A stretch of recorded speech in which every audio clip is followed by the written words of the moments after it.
Bueno, hermanos, hoy día vamos a hablar sobre, vamos a ir a Génesis 1 y vamos a revisar un poquito sobre la creación de Dios para entender un principio lo vamos a comparar con cómo Dios nos va formando. ¿Amén? Yo no suelo hacer este tipo de prédicas, como ya les dije la otra vez que también hice una parecida, ¿cierto? Porque esto sí va a ser una prédica más que una enseñanza, ¿ya? Vamos a ir a Génesis 1 para ver de que en todas las cosas que Dios hace en nosotros, Dios nunca se salta el orden. Dios, ¿cómo se llama? Lo primero que hace siempre es ordenar nuestras vidas para poder edificar o que podamos llegar a hacer lo que Dios siempre ha querido hacer. Y para eso vamos a ir a Génesis 1.1, donde dice, en el principio creó Dios los cielos y la tierra. Y la tierra estaba desordenada y vacía, y las tinieblas estaban sobre la haz del abismo, y el Espíritu de Dios se movía sobre la haz de las aguas. Creo que aquí el primer punto es que Dios ya había creado ¿qué cosa? Creó los cielos, creó la tierra. Sin embargo, nosotros nos encontramos que después en el relato de la creación nos damos cuenta de que Dios, ¿cierto? En uno de los días, ¿cierto? Creo que es el tercero o el cuarto, ¿cierto? Hace separación de las aguas para que se descubra lo seco y llama a lo seco tierra y a la reunión de las aguas llama mares. Entonces uno dice, pero ¿cómo si aquí dice que ya creó, ¿cierto? Los cielos y la tierra. Entonces, el primer punto es que lo primero que creó Dios fue los tres pilares fundamentales de la existencia de nuestra era, de nuestra naturaleza, ¿cierto? Que es el tiempo, porque marcó un principio. ¿Cómo se llama? Acuérdense que Dios es el principio y fin, y para Él no hay ni pasado, ni presente, ni futuro. Él es un eterno presente. Marcó el tiempo, marcó los cielos, ¿cierto? Y la tierra, en el sentido del espacio, y en el sentido de la tierra, la materia. ¿Ah? Porque tenemos que entender de que la materia en que nosotros vivimos, creo que es cierto, ustedes saben que es imposible de que dos materias ocupen el mismo espacio, ¿cierto? En el mismo instante de tiempo, ¿cierto? Cosa que no pasa en la realidad espiritual. Entonces Dios creó la plataforma, las leyes, ¿cómo podríamos decirlo? El, el espacio, el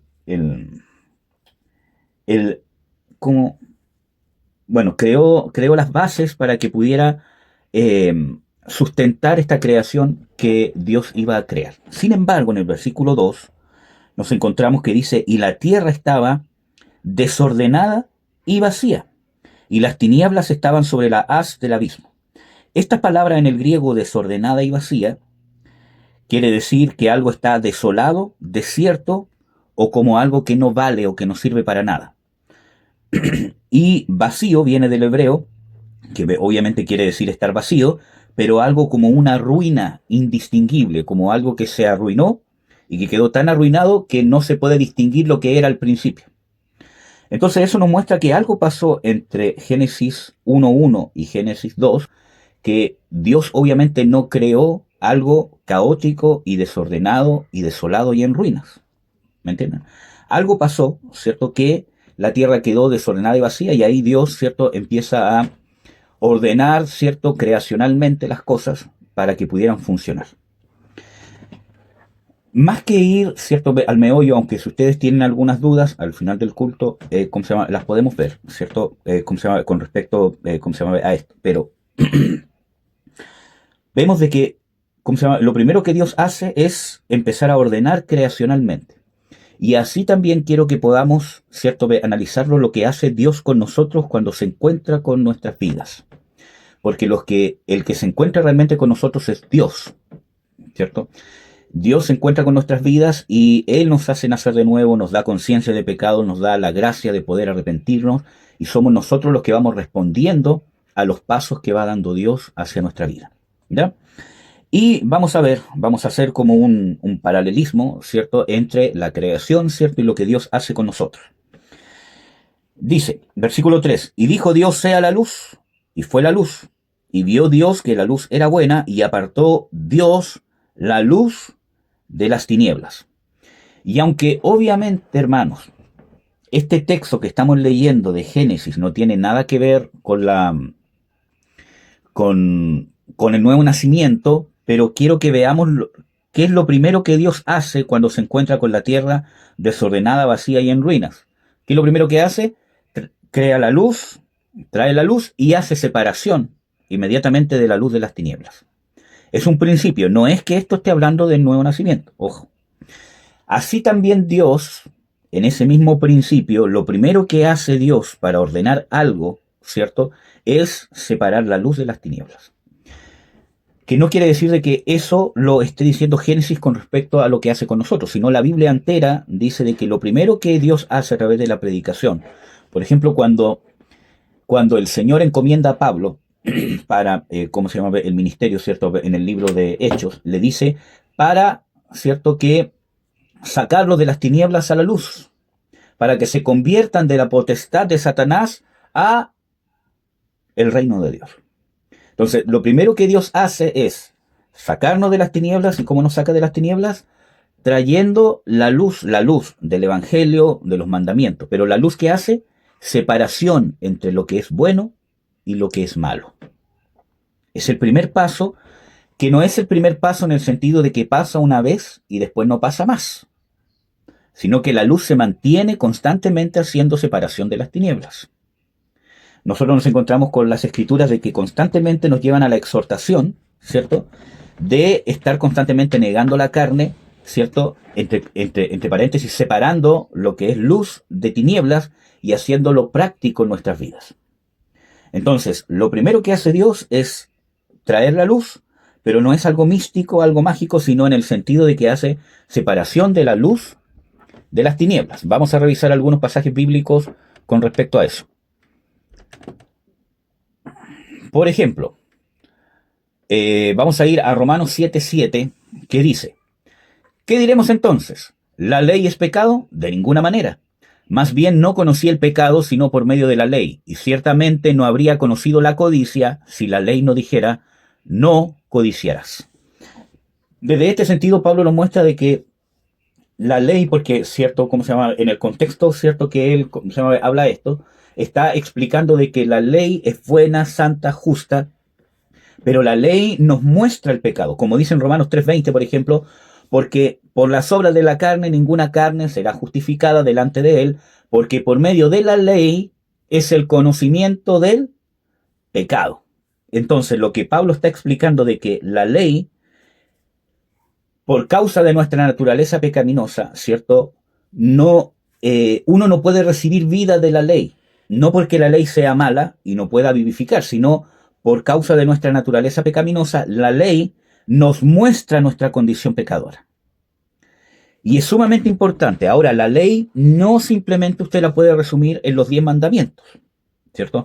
En el contexto, Pablo está hablando de la ley de Dios, ¿cierto?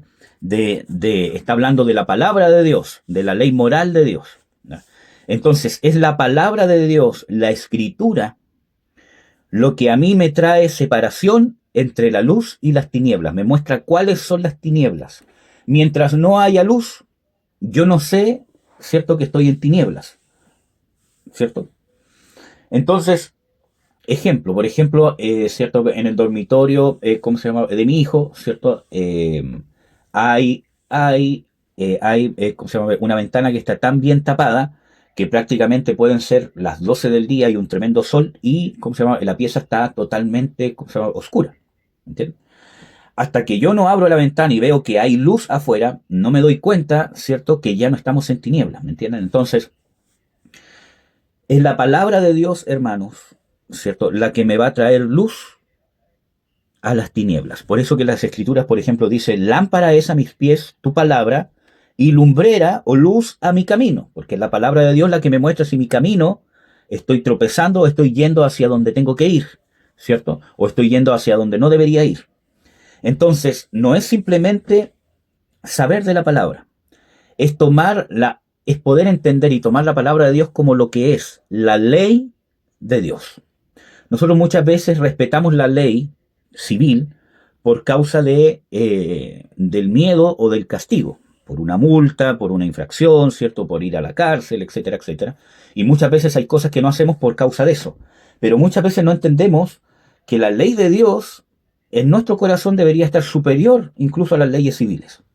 ¿Me entienden? Usted por muy enojado que esté, si usted tiene la intención de matar a alguien, por mucha rabia que tiene, lo va a pensar dos veces, porque sabe que hay consecuencias. Se puede ir preso, quedan sus hijos solos, ¿cierto? Etcétera, etcétera.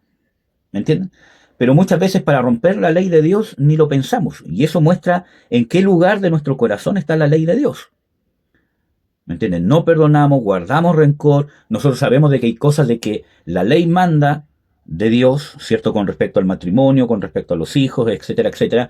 Y simplemente no las hacemos porque como aparentemente no hay un castigo inmediato, ¿cierto? Pensamos de que es como si pensáramos que nosotros le estamos haciendo un favor a Dios al guardar su palabra, ¿cierto? ¿Cómo se llama? Le hacemos, ¿cierto? Un favor a Dios al ser buenos. Y cuando nosotros tenemos en ese lugar la palabra de Dios, eso es lo que demostramos. Que creemos que nosotros le hacemos un favor a Dios al seguirlo. Y no entendemos, hermanos, cuando nosotros realmente entendamos de una manera profunda de que es Dios el que nos da la gracia de poder guardar sus mandamientos, que son vida, porque nosotros estamos en muerte. Tenemos una naturaleza pecaminosa que pare o que puede o que es creadora de muerte, ¿cierto? Cuando nos demos cuenta realmente de eso, vamos a ver que es Dios el que se está haciendo el favor a nosotros. Pero no de una manera de diente a labio, sino de una manera realmente donde yo lo pueda entender en lo más profundo de mi corazón y inmediatamente voy a poner la palabra de Dios como la suma sustancia que necesito yo que gobierne mi vida, porque la palabra de Dios gobierna todo lo creado. Entonces, si no tenemos una relación estrecha con la palabra de Dios, ¿qué es lo que va a pasar? No voy a poder discernir entre lo bueno y lo malo. Ayer estaba viendo unos mensajes cortos de una pastora muy famosa que, pese a que usaba textos bíblicos, ¿cierto? Y, hubo uno que era muy descarado, que incluso hasta puse, un comentario. Era un mensaje que alentaba la carne, el ego. Miren, hermano, si yo, por ejemplo, les digo, no sé, voy a hacer ahora un paréntesis. Le digo, hermano, hermana, Dios tiene un propósito contigo, Dios tiene un llamado para ti, porque dice, las escrituras de que Dios nos creó con un propósito para glorificarlo, para darle la gloria. Así que siempre los llamados de Dios y los victoriosos de Dios son los que reciben persecución. Nadie los entiende. Cuando hablan no son entendidos, son perseguidos porque los envidiosos los tratan de buscar. Entonces tú, así como Jesús fue perseguido por los fariseos, fue perseguido por los saduceos, fue perseguido por los principales, así tú también tienes que fortalecerte, creer que Dios es tu fortaleza, que tú eres más que vencedor en Cristo Jesús, ¿cierto? Y tienes que seguir adelante porque tienes un llamado, porque tienes un propósito. Y Dios está contigo, y los envidiosos siempre te van a tratar de cortar y no te van a entender, y cuando hables, ¿cierto? Ellos no te van a entender, pero tienes que juntarte con gente victoriosa. Así como David era perseguido por Saúl, pero por los que estaban con él, ellos celebraban sus victorias, pero Saúl era un hombre que lo perseguía porque estaba lleno de envidia. Entonces así tú también tienes que... ¿entienden? Entonces, por muy bíblico que es esto que acabo de decir, alimenta el yo y el ego, porque el meollo de la Biblia no es ese. Jesús fue perseguido, ¿cierto? No porque la gente no le entendía, aunque hay pasajes bíblicos de que dice, vosotros no entendéis mi mensaje, ¿cierto? Y no lo podéis entender porque sois hijos del diablo, ¿cierto? Pero Jesús fue perseguido porque era, primero, porque era voluntad de Dios o permisión de Dios que Jesús fuese perseguido. Jesús dice claramente, mi reino no es de este mundo, ¿cierto? Si mi reino fuese de este mundo, mis súbditos no hubiesen permitido que yo fuese entregado en tus manos, hablándole a Pilato, ¿entiendes? Segundo, era perseguido por causa de que estaba haciendo la voluntad de Dios, no por causa de que no lo entendían, sino por causa de que estaba haciendo la voluntad de Dios, y parte de la voluntad de Dios era de que él tenía que ser perseguido y entregado. Así también nosotros, cuando realmente hacemos la voluntad de Dios, ¿cierto? Y queremos vivir piadosamente, como dicen las Escrituras, dice que el que quiera vivir piadosamente padecerá persecución. también las Escrituras dice que si padecéis por causa de la palabra o de la voluntad de Dios, si la voluntad de Dios así lo quiere, ¿me entienden? Entonces, no es de nuestra voluntad. Entonces, ¿qué pasa? Eso nos alimenta el yo, por ejemplo. Ah, el pastor no me entiende, el hermano no me entiende, y todos en la iglesia nadie me entiende, por lo tanto yo soy el vencedor, como me dijo esta pastora, ¿cierto? Que yo soy el vencedor, ellos son los fariseos, soy los religiosos, soy un perseguido, soy un ungido de Dios, y lo único que se levanta es mi ego. Y quizás los pastores y los hermanos me están tratando de corregir, ¿cierto? De que estoy en una actitud equivocada. Pero este mensaje que hace, cerrarme a la corrección. ¿Me entienden? Y no abrimos los ojos de la gente. Y las Escrituras, por ejemplo, dice, por ejemplo, cuando Pablo también es comisionado, dice, para que abra los ojos, ¿cierto? De los gentiles y se puedan convertir de las tinieblas a la luz. Entonces, lo que hace el Espíritu Santo es abrir los ojos. ¿Y cómo lo hace? A través de la luz. Miren, vamos a ver, por ejemplo, Juan 3, del 19 al 21. Y esta es la condenación, que la luz vino al mundo, y los hombres amaron más las tinieblas que la luz, pues sus obras eran malas. Porque todo el que practica lo malo aborrece la luz y no viene a la luz, para que sus obras no sean expuestas. Pero el que practica la verdad viene hacia la luz, para que sea manifiesto que sus obras son hechas en Dios. Obviamente nosotros sabemos de que la luz es la palabra de Dios según las Escrituras. Es Jesús mismo, ¿cierto? Y son los creyentes, ¿cierto? Cuando, ¿cómo se llama? Jesús dice, vosotros sois la luz del mundo, o Pablo dice, vosotros sois luminares del mundo. En el sentido que damos luz o alumbramos las tinieblas, no que usted es un ser de luz, que donde va usted llega, ¿cierto? Y su presencia ilumina, ¿verdad? Sino que su actitud, su piedad, su justicia, como usted se somete a una ley que está sobre la ley civil, ¿cierto? Una ley moral superior, eso alumbra. Y obviamente la predicación, lo que sale de sus labios, cuando usted le habla a una persona y le da testimonio de la luz que es Jesús, del mensaje del Evangelio. Porque el Evangelio no se predica solamente con hechos, como dicen algunos neopastores o neopredicadores que dicen, no, es que el Evangelio no es para pelear, es que la fe no es para discutir, en realidad tienes que predicar con tus obras. No, la predicación se hace con los labios. La palabra de Dios dice claramente, ¿cierto? ¿Y cómo oirán si nadie les predica? ¿Me entienden? Porque la fe viene por el oír. Aunque obviamente lo que yo hablo tiene que estar respaldado con lo que digo, porque es obvio que si yo le digo a alguien, oye, no tienes que mentir, y después ve que yo estoy mintiendo, obviamente no me va a creer. Es simplemente mantener una credibilidad. Porque la Biblia da por hecho de que está hablando con verdaderos cristianos, ¿cierto? Que siguen a Dios de todo su corazón, ¿cierto? Etcétera, etcétera. Por lo tanto, lo que van a hablar es lo que ellos están viviendo. Entonces, no es tal cosa así de que no tienes que ganarte a la gente sin hablar. No, no es así. Obviamente lo que usted tiene que ser consecuente, que usted tiene que ser una persona creíble. Pero si usted no es un verdadero creyente que vive el Evangelio en su vida, que no quiere decirle que no tenga errores, ¿cierto? Entonces, usted no está capacitado para predicar, así de simple.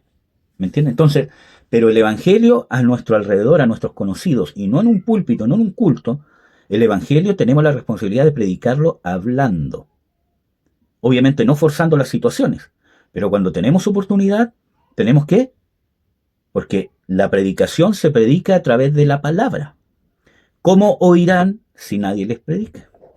La fe viene por el oír, no por verlo como usted se comporta.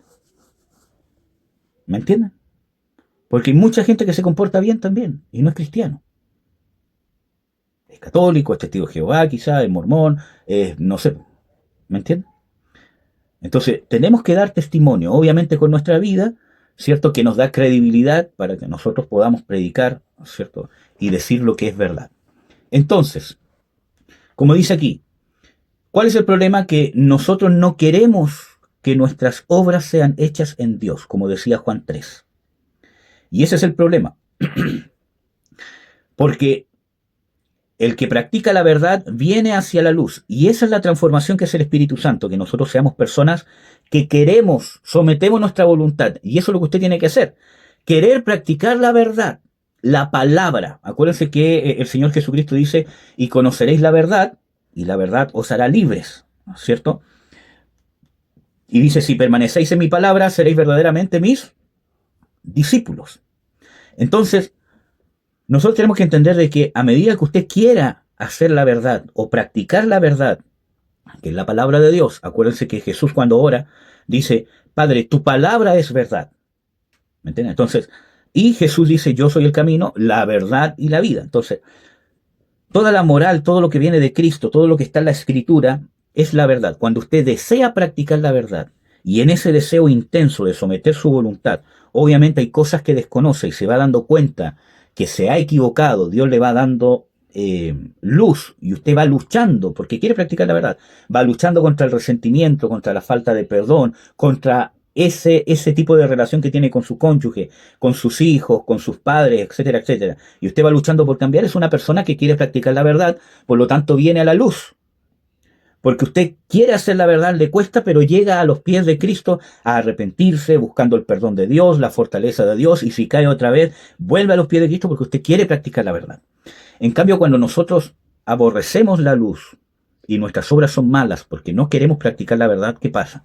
Enganchamos con cualquier tipo de estos mensajes que nos dan un alivio momentáneo a no querer arrepentirnos, a no querer someternos, a no querer doblar el brazo y a justificar nuestro sentimiento de superioridad, de lástima propia, etcétera, etcétera. ¿Me entiende?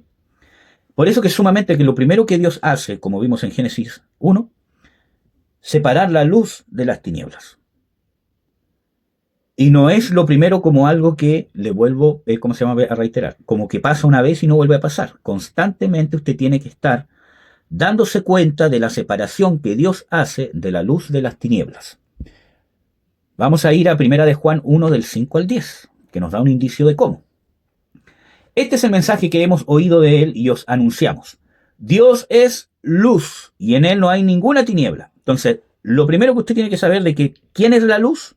Sabemos por las Escrituras que es Jesús, que es la palabra, ya lo vimos, que son los discípulos, pero no es que usted sea luz, sino que cuando Jesús habla de que vosotros sois la luz del mundo es porque la obra como discípulos, porque dice por ejemplo Jesús, ninguna luz se esconde, sino que se pone en lo alto, ¿cierto? Para que todos la vean y para que pueda, ¿cómo se llama?, iluminar. También habla del mismo concepto como la sal. Entonces no es que usted sea una luz, sino que Jesús está explicando un concepto. Su obra de predicación, de establecer el reino, es la luz que alumbra este mundo. Por ejemplo, Jesús dice, yo no he venido a traer paz, ¿cierto?, sino espada. ¿Y qué haré ahora si ya ha sido soltada, ¿cierto? Porque va a haber disensión entre el padre, la madre, ¿cierto? O sea, ¿cómo se llama? El padre, el hijo, etcétera, etcétera. ¿Por qué? Porque su palabra que hace separación entre la luz de las tinieblas. A eso se está refiriendo Jesús. No es que usted sea un ser luminoso, ¿ya?, sino que la obra de establecer el reino de Dios es lo que es luz para este mundo, lo que este mundo necesita para entender que está en tinieblas y poder llegar a la luz. Porque de eso vamos a rendir cuentas. Porque hemos sido llamados para anunciar las obras de aquel que nos llamó de las tinieblas a su luz admirable. ¿A qué hemos sido llamados, hermanos? A anunciar, ¿cierto?, a aquel que es Dios, Jesucristo, ¿cierto?, a aquel que nos llamó de las tinieblas a la luz. Cuando Pedro predica, por ejemplo, dice, huid de esta perversa generación. Porque la única forma de huir de esta condenación que yo le estoy predicando es a través de la luz que se ha manifestado en nosotros, que es Jesús, al que nosotros vimos resucitado, con el cual comimos. Entonces ahí entró el compungir, ¿cierto? ¿Cómo se llama? Los hermanos dicen, varones, hermanos, ¿qué haremos? Arrepiéntanse, porque para ustedes es la promesa. Así como nos sacó a nosotros, ¿cierto? Bueno, esto es parte mía, ¿cierto? Así como nos sacó a nosotros de las tinieblas a la luz, así lo quiere hacer con todo aquel que esté dispuesto a arrepentirse. ¿Me entienden? Pero no podemos disfrazar el Evangelio. Y no podemos entender de que hemos sido llamados, como dice Pedro, ¿cierto? Hemos sido llamados para anunciar las virtudes de aquel que nos llamó de las tinieblas a su luz. Para eso somos escogidos, hermanos. Y es una tarea en la cual debemos estar activos, con los dones, los talentos y el tiempo que tenemos ahora, o los recursos que tenemos ahora, con lo que tenemos. Tenemos que ser activos en aquello. Entonces, Dios es luz y en él no hay ninguna tiniebla. Si decimos que tenemos comunión con él y andamos en tinieblas, mentimos y no practicamos la verdad. Esto tiene que ver justamente, es cierto, el mismo Juan, ¿cierto? Tiene que ver justamente con practicar la verdad. Dice, pero ¿podemos practicar la verdad si estamos en tinieblas? Dice, y yo puedo decir de que tengo comunión con Él si ando en tinieblas, si en Dios no hay ninguna tiniebla. Usted dirá, pero es que me equivoqué, estoy luchando con esto. Vamos a ver qué es lo que nos dice el mismo texto que significa esto. Dice, pero si andamos en la luz, como Él, o sea, como Dios está en luz, tenemos comunión unos con otros. Cuando nosotros no andamos en luz, hermanos, ya les voy a explicar qué es lo que significa, ¿cierto? ¿Qué pasa? No podemos tener comunión entre nosotros. ¿Me entienden? Podemos estar juntos, podemos participar juntos del culto, de la oración, nos podemos saludar y nos podemos caer muy bien. Te puede decir, hay una gracia en la hermana cuando, me gusta cuando habla, me gusta cuando predica, me gusta cuando ora, me gusta cuando canta, me gusta cuando la veo, cuando interviene, no sé. ¿Me entiendes? Pero tenemos la comunión, porque una es la comunión natural, que puede ser muy bonita, podemos ser muy amigos, pero no necesariamente la comunión de Dios. ¿Me entiendes? Vamos a ver. No andamos en luz, dice, pero si andamos en la luz como Él está en luz, tenemos comunión unos con otros y la sangre de Jesús, su Hijo, nos limpia de todo pecado. ¿Cuándo la sangre de Jesús nos limpia de todo pecado? Porque usted tiene comunión con los hermanos. Vamos a ver. Si dijéramos que no tenemos pecado, nos engañamos a nosotros mismos y la verdad no está en nosotros. Entonces aquí, ¿qué es lo primero que dice Juan? Tranquilos. Porque si usted dice que no tiene pecado, no anda en la verdad. Entonces usted dirá, pero si me está diciendo de que para poder estar en comunión con Dios, no tengo que tener tinieblas y yo me doy cuenta que tengo pecados, ¿cierto? Por lo tanto no ando en luz. Y aquí dice, si usted dice que no tiene pecado, ¿cierto? Se engaña usted mismo y la verdad no está en usted. Entonces el primer paso para que la verdad esté en mí es reconocer que en mí hay ¿qué? Pecado. Entonces andar en luz no es necesariamente la ausencia de pecado. Ojo, no me malentienda, no es una permisión para pecar. Es una condición basal para poder entrar a la luz o para poder mantenerse la luz. Dice, si confesamos nuestros pecados, Él es fiel y justo para perdonar nuestros pecados y limpiarnos de toda maldad. ¿Qué decía el versículo anterior? La sangre de Jesús, su Hijo, nos limpia de todo pecado. Entonces, hermanos, ¿cuándo nosotros podemos andar en luz? Porque si usted lee el otro versículo que sigue, por ejemplo, dice, si decimos que no hemos pecado, no solamente que no tenemos pecado como una naturaleza pecaminosa, si decimos que no hemos pecado, lo hacemos mentiroso, porque Dios nos da testimonio de que somos pecadores y que hemos pecado. Y su palabra no está en nosotros. Y es lo mismo que nosotros venimos leyendo. Cuando la palabra se interioriza en mí, yo entiendo que soy pecador y que hago pecado. Por ejemplo, Pablo dice, veo una ley en mis miembros que va en contra de la ley de Dios.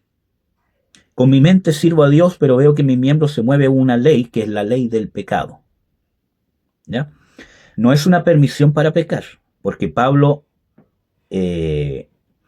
no es que usted caiga en la tentación y diga, caí en la tentación porque es la ley del pecado, es el pecado que mora en mí. No. Pablo está hablando de una naturaleza pecaminosa que lleva constantemente al pecado, pero yo la someto a la ley de Dios. ¿Me entienden? Entonces, vemos aquí, ¿cierto? Que para poder andar en luz, como Dios es luz y no hay ninguna tiniebla en Él, primero la palabra tiene que estar en nosotros. Cuando la palabra está en mí, como dice por ejemplo en Santiago, de que yo la considero como un espejo, que me muestra lo que soy, pero no soy oidor olvidadizo, que después me olvido cómo era, sino que me muestra lo que soy, me mantengo en la verdad, porque la palabra de Dios me da testimonio de lo santo que es Dios y de lo pecador que soy yo. Y cómo Dios me comparte, entre comillas digo, su santidad. Me invita a ser santo. Y no solamente me invita a ser santo, sino que me da el poder para lograr andar en santidad.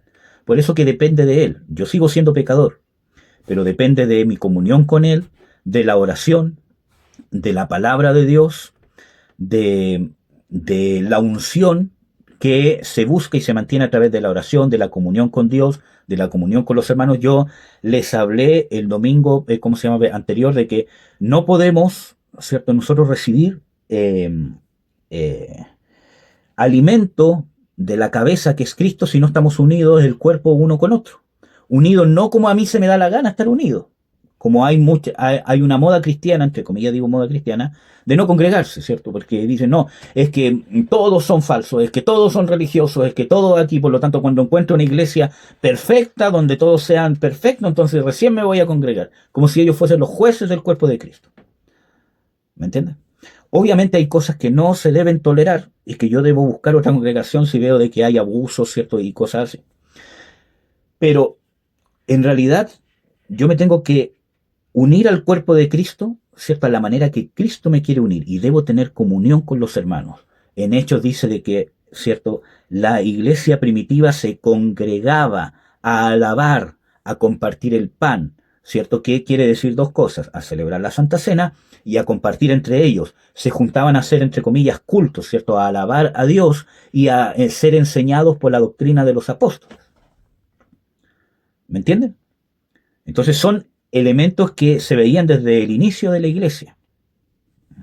Entonces, cuando yo realmente la palabra se atesora en mí, empiezo a ver lo santo de Dios como una meta, como algo que debo alcanzar, que debo seguir, y viendo mi imperfección, mi incapacidad de hacerlo, y me afirmo de las herramientas que Dios me da para alcanzarlo, oración, palabra de Dios, comunión con el cuerpo de Jesucristo, entre otras cosas, adoración, etcétera, etcétera. Entonces, estoy ya en la luz, aunque tengo luchas con ciertas cosas, ¿cierto? Pero estoy en la luz. ¿Por qué?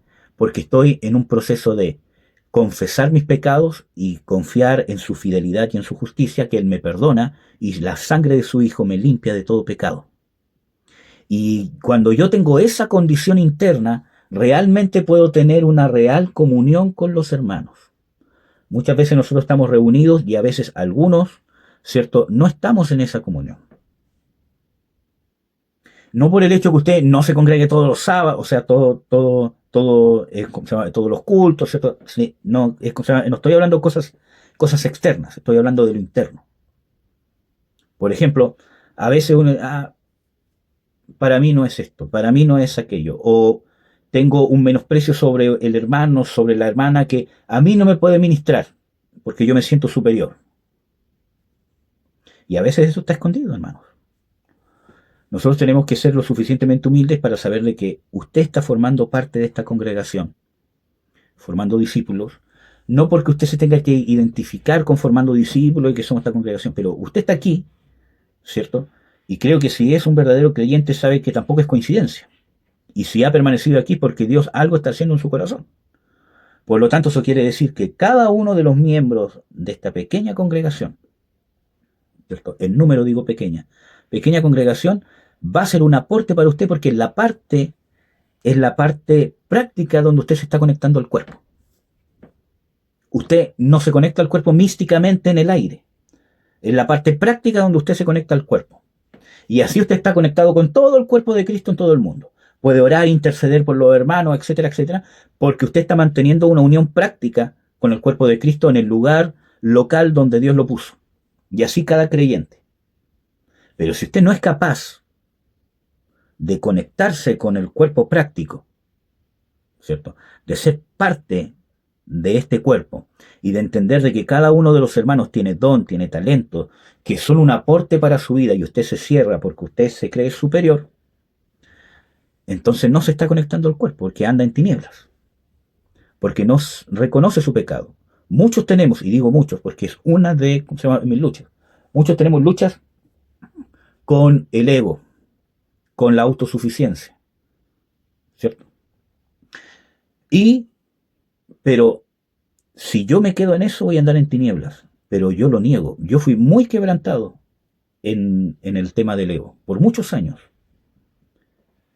Y aprendí a que constantemente tengo que mantenerlo abajo, porque necesito del cuerpo de Cristo. No soy un llanero solitario. ¿Me entienden? Hay cosas que uno no puede, ¿cómo se llama?, tolerar. Pero para yo poder ser un aporte y servir a Dios, necesito entender, ¿cierto? Como dice la Escritura, que todos son superiores a mí o yo soy inferior a todos los demás. Porque cuando uno sirve, no es superior. Por eso de que la palabra líder no sale en la Biblia. La palabra que sale en la Biblia es siervo. Y el siervo es menor en grado, en valor y en importancia que la persona que es servida. ¿Me entienden? Entonces, si uno es siervo, es porque los valiosos son ustedes. ¿Me entienden? Ustedes son los que valen.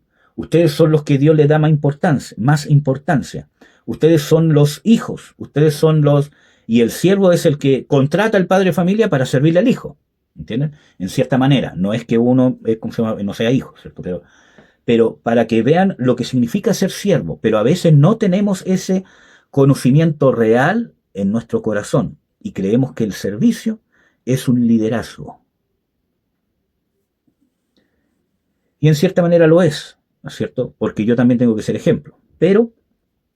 Y también tengo una responsabilidad. Pero soy un siervo, soy un mayordomo. Que vale menos que la familia. Como dice Jesús, por ejemplo, ¿quién es el mayordomo fiel y prudente, el cual el Señor puso sobre su familia? Pero más importante su familia, porque cuando vuelve el Señor, ve cómo está la familia, y dependiendo de cómo está la familia, ve si al siervo lo premia o al siervo lo castiga.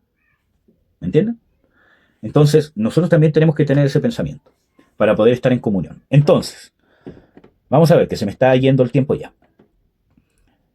Lo primero que hace Dios es separar la luz de las tinieblas, ¿cierto?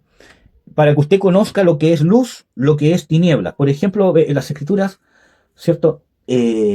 Por ejemplo, ¿cómo se llama? En Levíticos, ¿cierto? Dice de que Dios puso a los sacerdotes para que le enseñaran al pueblo a discernir entre lo bueno y lo malo, entre lo santo y lo profano.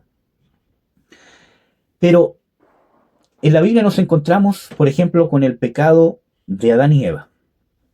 Cuando Eva vio el fruto, ¿cierto? Y cayó, ¿cierto? En tentación. ¿Qué fue lo que la hizo caer en tentación?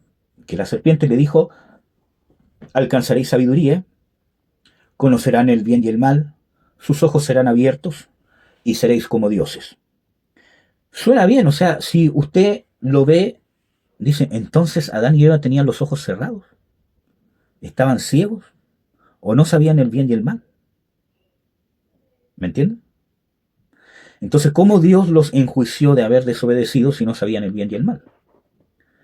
Entonces, no es que ellos no supieran lo que es bueno o lo que es malo. Ellos sabían lo que era bueno y malo según Dios. Porque Dios les dijo, pueden comer de todo árbol, lo bueno, pero de este árbol no comeréis, lo malo. La ley de Dios, la palabra de Dios me establece lo que es bueno y malo. ¿Cuál es el pecado? Cuando yo quiero ir más allá de la palabra. Entonces lo que codició Eva fue, seréis como dioses. Cuando vio que el árbol, ¿cierto?, era codiciable para alcanzar sabiduría, dice el texto bíblico. Entonces comió. ¿Me entienden? Porque no nos conformamos. Como dicen las escrituras, en los últimos tiempos tendrán comezón de oír. E irán tras falsas doctrinas. ¿Me entienden? Porque quiere ir más allá. Entonces, hay un falso discernimiento, un discernimiento donde no es realmente un discernimiento de qué es lo bueno y malo, sino que yo quiero decidir lo que es bueno y malo. Y muchas veces llevamos el cristianismo así. Porque el único determinado para establecer lo bueno y lo malo es una tarea divina. Y la rebelión del hombre es que el hombre quiere establecer lo que es bueno y malo y el hombre pone a Dios como bueno. ¿Me entienden? Yo en mi voluntad, en mi soberanía, en lo que yo quiero, entonces yo dentro de lo bueno y lo malo pongo a Dios como un ser bueno. Y aún llevamos el cristianismo así. Y ese es un cristianismo errado. Porque yo me estoy poniendo sobre Dios. Todavía estoy en el pecado, entre comillas digo, original. ¿Cierto? Soy yo el que decido. Por eso llevamos un cristianismo mediocre. Y no avanzamos. No es que yo digo Dios es bueno y todo lo otro es malo. Sino que yo me someto, renuncio a esta habilidad pecadora de querer decidir lo que es bueno y malo y yo me someto ante Dios como un aprendiz, ¿cierto? Como dice, ¿cómo se llama? En Proverbios, ¿cierto? En Proverbios 4, que, ¿cómo se llama? Se los voy a leer porque hay un detalle bien, bien importante en Proverbios. Sobre inclinar la cabeza. Proverbios 4:20 dice, Hijo mío, está atento a mis palabras, inclina tu oído. Es una señal de subordinación, una señal de humillación, de que usted es el maestro, yo no sé nada. Aunque yo crea saber muchas cosas, es que lo que me está diciendo de aquí y allá, yo saco eso de mi mente y aprendo desde cero. Inclina tu oído, no se aparten de tus ojos, guárdalas en medio de tu corazón, porque son vida las que las hallan y medicina toda su carne. Entonces tengo que tener esa... Y no es que usted le haga un favor a Dios. Y tampoco es que Dios necesite que usted lo haga. Porque Dios es Dios. Y Dios sigue estableciendo lo bueno y lo malo. El hombre cree establecer lo bueno y lo malo y a Dios no le va ni le viene, en el sentido que no deja de ser Dios. ¿Cierto? El hombre no cambia la ley de Dios. ¿Me entiende? Sigue todo funcionando como Dios quiere que funcione. Porque Dios es soberano, está sobre esta naturaleza. Entonces, no es que usted tome a Dios como que ya yo voy a poner a Dios en mis conceptos buenos. ¿Me entiende? Entonces, lo que en realidad tengo que hacer, ¿cierto?, es someterme, ¿cierto?, a la deidad, a la divinidad de Dios, que, Señor, yo no sé nada. Por eso dice, si alguno está en Cristo Jesús, todas las cosas viejas pasaron, y aquí todas son hechas nuevas, ¿cierto? Y en ese sentido, entonces, yo quiero aprender, sacar mis conceptos, como dice, ¿cómo se llama? En Romanos 12:2, ¿cierto? No os conforméis a este siglo o a esta era que nos tocó vivir, más transformados por medio de la renovación de nuestro entendimiento. Nuestro entendimiento necesita ser transformado a través de la renovación, que las escrituras, la palabra de Dios, lo renueve, lo transforme para que yo realmente pueda ser capaz de discernir cuál es la buena voluntad de Dios, agradable y perfecta. ¿Entiendes? Entonces, no es que yo ponga a Dios como algo bueno si yo entiendo de que de Dios viene, de su ley, de su palabra, de su enseñanza, de su revelación, como usted lo quiera ver. Él estipula para mi vida lo que está bien y lo que está mal. Y cuando yo tengo ese corazón, entonces ando en luz y no ando en tinieblas. Entonces, en Ezequiel 28 nos encontramos con un ejemplo. Ezequiel 28 del 2 al 6. Dice, Hijo de hombre, di al príncipe de Tiro, así dice Adonai Yahvé, por cuanto se enalteció tu corazón y dijiste, yo soy Dios, y en el trono de Dios estoy sentado en medio de los mares, pero tú eres hombre y no Dios, aunque has puesto tu corazón como el corazón de Dios. He aquí eres más entendido que Daniel, y ningún misterio te es oculto. Con tu habilidad e inteligencia has adquirido riquezas, acumulaste oro y plata en tus tesorerías. Con tu gran conocimiento multiplicaste tus riquezas con tus contrataciones, y a causa de tus riquezas se enalteció tu corazón. Por tanto, así dice Adonai Yahvé, ¿cierto? Por cuanto pusiste tu corazón como el corazón de Dios. Entonces, muchas veces nosotros somos nuestro propio Dios en nuestra vida. Porque nosotros dictaminamos lo que está bien y lo que está mal. Y por eso que vivimos una religión. Vemos el cristianismo y esto que estamos haciendo como una religión. Y una religión, desde el punto de vista moderno, ¿cierto? Desde el concepto de ahora moderno, es que yo decido participar de un grupo religioso que a mí me trae bienestar, que a mí me trae confort, ¿cierto? Que yo creo que es bueno y que veo de que a mí me hace mejor persona. Según mi concepto, y donde yo puedo ayudar, me puedo, ¿cómo se llama? Desarrollar, ¿cómo se llama? Mis buenos sentimientos, mis buenos actos, ¿cierto? Ese es un concepto moderno de lo que es religión. Pero un cristiano, en ese sentido, no vive una religión. Un cristiano se somete al reino de Dios. Y hay una gran diferencia. Porque a veces nosotros somos nuestro propio Dios y ponemos nuestro corazón como el corazón de Dios. Porque queremos tomar el lugar de Dios en nosotros mismos. Como lo hizo Eva. No, yo quiero alcanzar sabiduría. Yo no me quiero someter a lo que Dios me dice que es sabio hacer. Yo quiero ser sabio. Y resulta que no sabemos de que ser sabio, el principio de la sabiduría, ¿cuál es?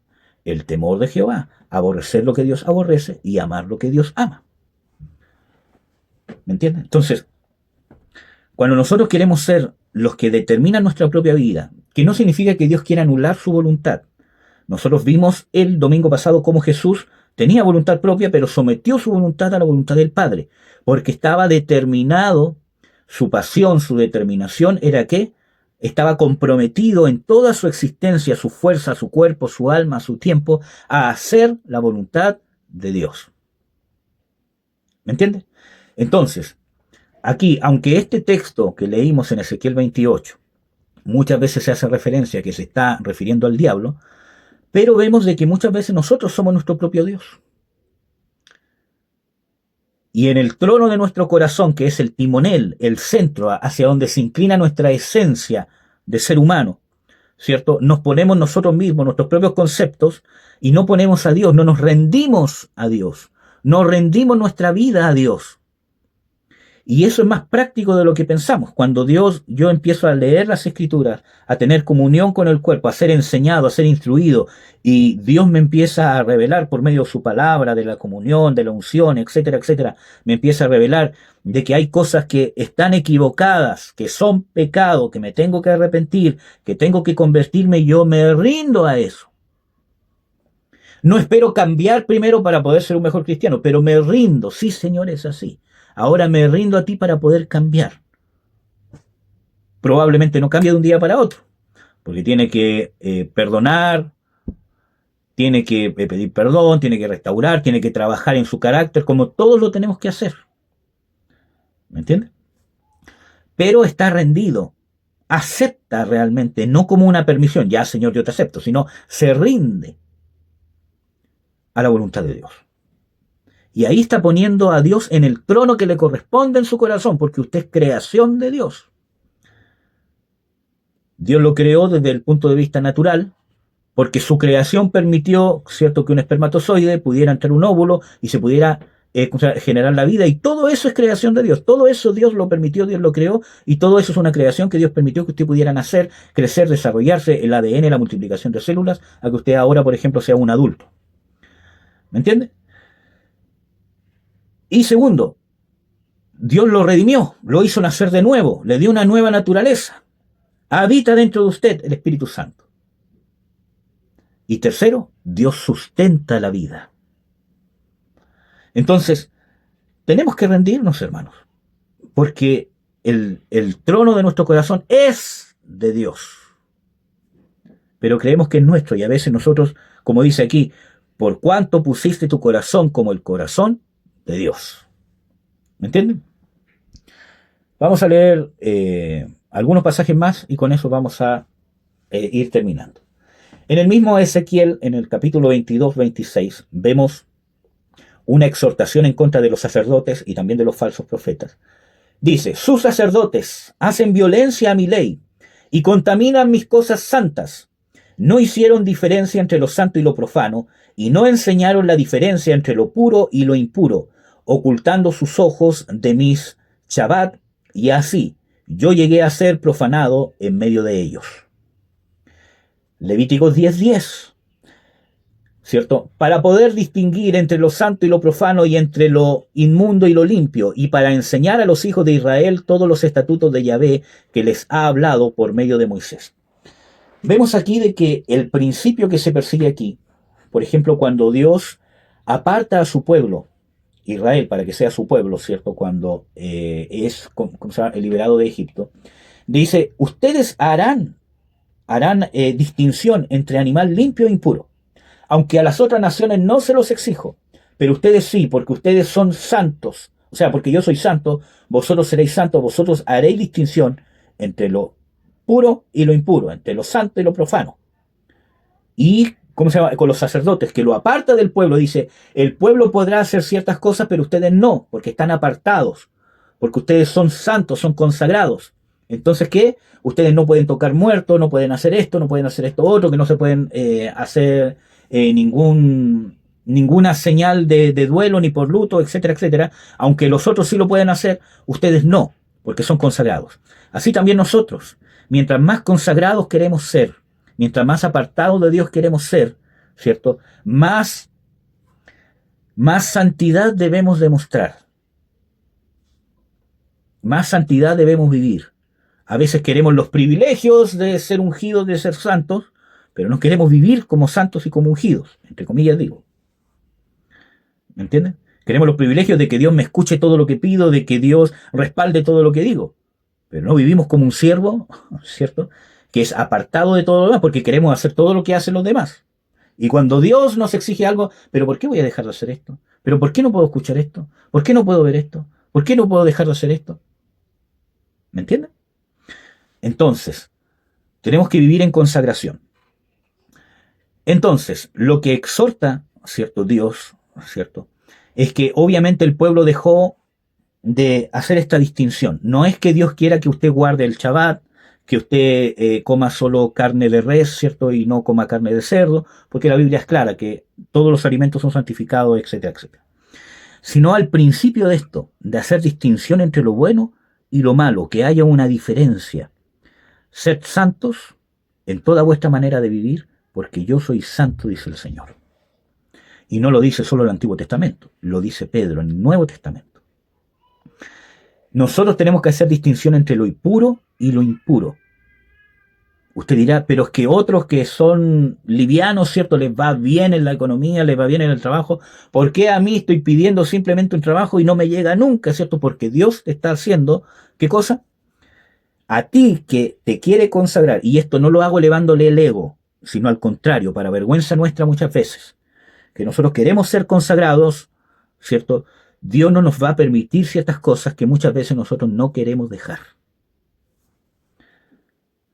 Nuestra relación con el mundo, nuestra forma mundana o natural de vivir, y tenemos que vivir como hombres y mujeres del reino de Dios, que no es creerse el cuento que usted es un emperador del reino y donde pisa ese lugar es de Dios, porque dice, donde ponga la planta de mis pies es tuyo.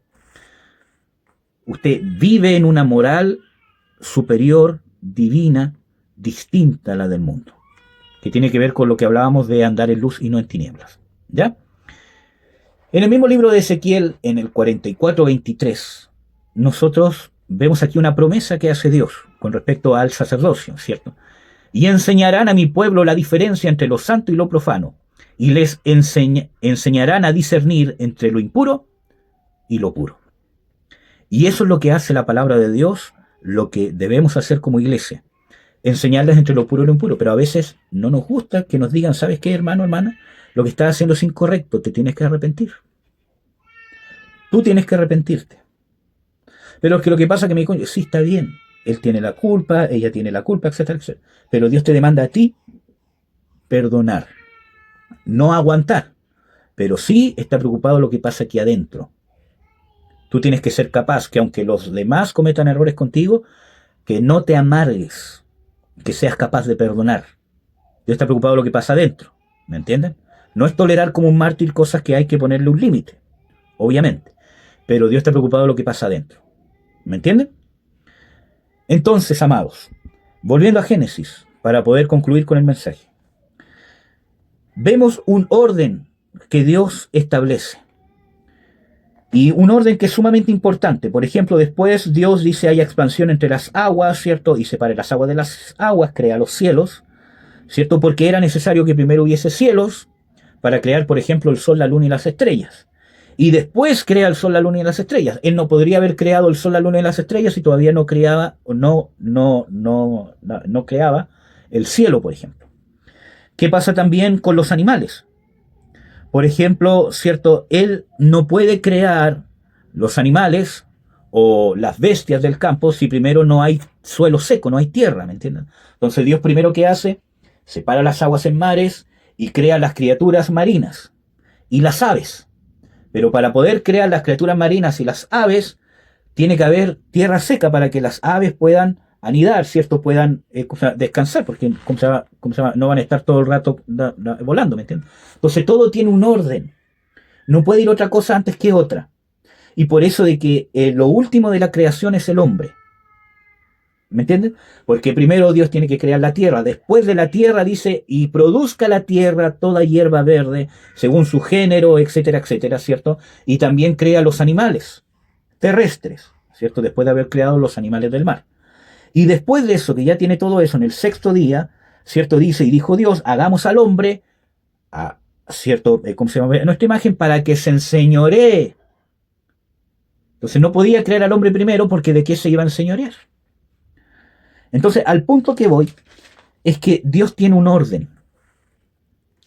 Entonces muchas veces nosotros pedimos cosas que queremos que Dios nos dé o queremos que Dios haga con nosotros, pero no dejamos que Dios ordene o cree cosas en nuestra vida que deben estar primero bien establecidas antes de lo que queremos alcanzar o de lo que Dios mismo quiere que alcancemos. Yo les he dicho que Dios tiene un llamado para todos.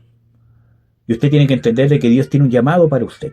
Usted tiene una obra en el cuerpo de Cristo que es relevante, a la cual Dios lo está y la está llamando. No es solamente una promesa del matrimonio, una promesa de esto. Usted tiene algo relevante que hacer. Pero debe dejar que Dios construya en su carácter, muchas veces en su falta de perdón, en su resentimiento, en el orgullo, en su falta de humildad, falta de sometimiento, falta de comunión con el cuerpo y así un montón de cosas que Dios debe ir construyendo para poder llegar al propósito que Dios le pueda decir, como le dijo cuando Dios creó al hombre y la mujer, le dijo: ahora multiplicad y fructificad, llenad la tierra, sojuzgad. O sea, que llegue el momento que Dios diga: ya, ahora sí, den fruto, que usted pueda dar fruto, que ahora lo que usted haga dé fruto en otros. Ahora usted tiene esa responsabilidad de multiplicarse en otros, de dar fruto en otros, de poder usar la autoridad que Dios siempre le ha querido dar para edificación y no para destrucción, como dice Pablo. Amén, amados. Así que confiemos en Dios, sepamos que Dios tiene un orden y lo primero que Dios hace desde un punto de vista de importancia, no que pase una vez y después no pasa más, es que la palabra de Dios siempre nos va a dar luz y hacer distinción entre lo profano, lo santo, lo puro, lo impuro, lo que es luz, lo que es tiniebla, lo que es bueno y lo que es malo. Viene de aquí. No vea la palabra de Dios como un libro más donde usted puede ver cosas buenas y cosas malas. La palabra de Dios usted se tiene que someter a ella. Porque la palabra de Dios es la que le va a enseñar a usted lo que usted debe entender que es bueno, lo que usted debe entender que es malo. Y ese es el temor de Dios. No solamente que usted sepa lo que es bueno y malo, sino que usted ame lo que Dios ama y aborrezca lo que Dios aborrezca. Y eso nace de la comunión con Dios. Oración, palabra, cuerpo de Cristo. La oración obviamente incluye la adoración, la alabanza. Y la palabra incluye la enseñanza, la búsqueda personal, la lectura, las prédicas, los estudios, etcétera, etcétera. Y obviamente la comunión con el cuerpo de Cristo incluye las reuniones de los cultos, que nos hablemos, que sepamos cómo estamos. Por ejemplo, hermanos, estamos enfermos, estén orando por nosotros. Usted ora: Señor, ten misericordia de la hermana, del hermano, ¿cierto? Eso también es parte de estar anclados al cuerpo de Jesucristo, no solamente el día domingo. Amén. O no solamente el día martes en la mañana o el día viernes en las lecturas bíblicas. Amén, amados. Así que eso. Vamos a orar para terminar, amados. Amén. Padre, en el nombre de Jesús, te bendecimos, te damos las gracias por tu misericordia, por tu amor. Yo te pido, Señor, que nos bendigas, que quebrantes nuestro corazón, Señor, para que podamos ser hombres y mujeres que realmente queramos andar en luz y aborrecer las tinieblas. Que reconozcamos que hemos pecado y que tenemos pecado para que podamos andar en la verdad y no ser mentirosos, Señor. Si no queremos llegar a arrepentirnos y que entender que tú eres fiel y justo para perdonar nuestros pecados y limpiarnos de toda maldad. Queremos salir de las tinieblas, ser hombres y mujeres que realmente queramos con un corazón sincero, una fe sincera, una conciencia limpia, andar en la verdad. Y que cuando nos demos cuenta que estamos equivocados, admitirlo, Señor. Y aunque estemos luchando y crucificando áreas de nuestra vida, de nuestro carácter, pero realmente estamos totalmente entregados, Señor, a alcanzar la meta del hombre y mujer que tú quieres que nosotros seamos. Como esposos, esposas, como hijos, padres, parte de esta sociedad, trabajadores, miembros de una congregación. En el nombre de Jesús, te ruego, Señor, que obres en nuestra vida, Señor. Que abra nuestro entendimiento, que quebrante nuestro corazón, Señor. En el nombre de Jesús. Amén.